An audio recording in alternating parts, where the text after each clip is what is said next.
Waaqayyo guddicha waaqessina. Nawaa keessaanii waaqa abboota kooti, nachiin jirarraasi naafis waaqa kooti. Maqaasaan ol qaba bara koo kanatti, maqaasaan ol qaba bara koo kanatti, maqaasaan ol qaba bara koo kanatti, maqaasaan ol qaba bara koo kanatti, maqaasaan ol qaba bara koo kanatti. Laali maqaasaan ol qaba, maqaasaan ol qaba, maqaasaan ol qaba bara koo kanatti. Ani maqaasaan ol qaba, maqaasaan ol qaba, maqaasaan ol qaba bara koo kanatti.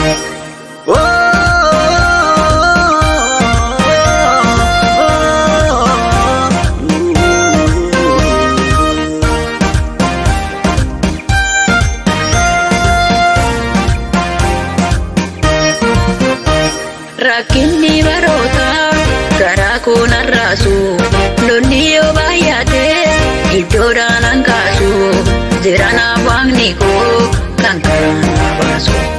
Amaana waadhanne Yesuus hin shakkamu, waan jedhe raawwata taasaan koo matamu, naaf ta'e hunda caala maqaan isaa ajajamu. Ani fi manni koo, ani fi manni koo Waaqayyo gooftaa waaqessina. Ani fi manni koo, ani fi manni koo Waaqayyo guddicha waaqessina. Nawaa keessaanii waaqa abboota kooti, nachiin jirarraasi naafis waaqa kooti.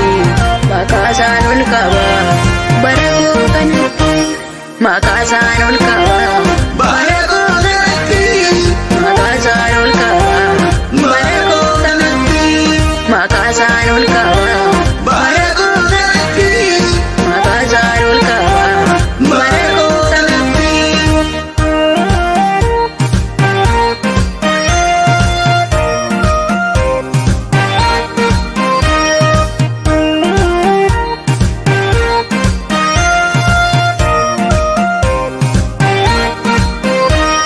Guyyaatu baadumessaan halkana biddaanii, naga keessa gooftaan guyyuma guyyaanii, waaqaan lafarratti kan saati aangooni, haalli isaan jijjiiru baraan jiraataadha.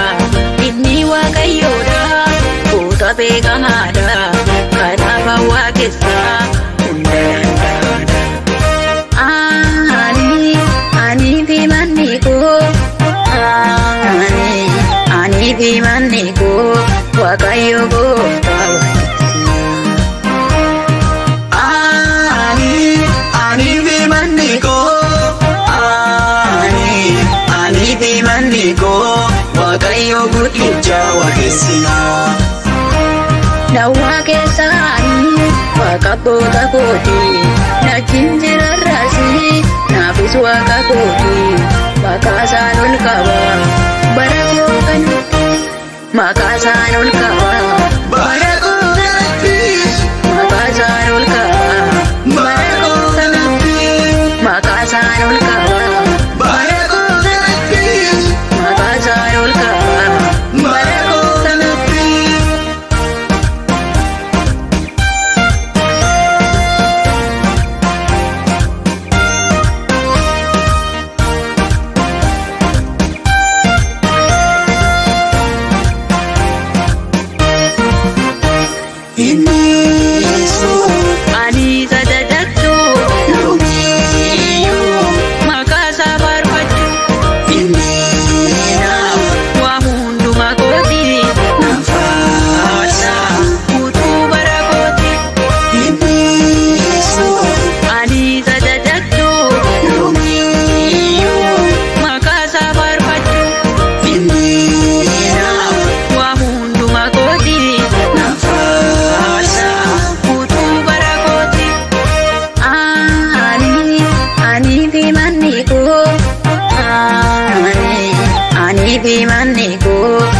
Waaqayyo gooftaa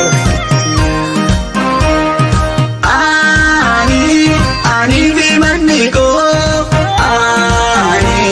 Ani fi manni koo Waaqayyo guddicha waaqessina Dawwaa keessaanii waaqa abboota kooti nachiin jiraarraasini naafis waaqa kooti maqaasaan ol qaba bara koo kanatti maqaasaan ol qaba bara koo kanatti maqaasaan ol qaba bara koo kanatti maqaasaan ol qaba bara koo kanatti maqaasaan ol qaba bara koo kanatti laani maqaasaan ol qaba maqaasaan ol qaba maqaasaan ol qaba bara koo kanatti ani maqaasaan ol qaba maqaasaan ol qaba maqaasaan ol qaba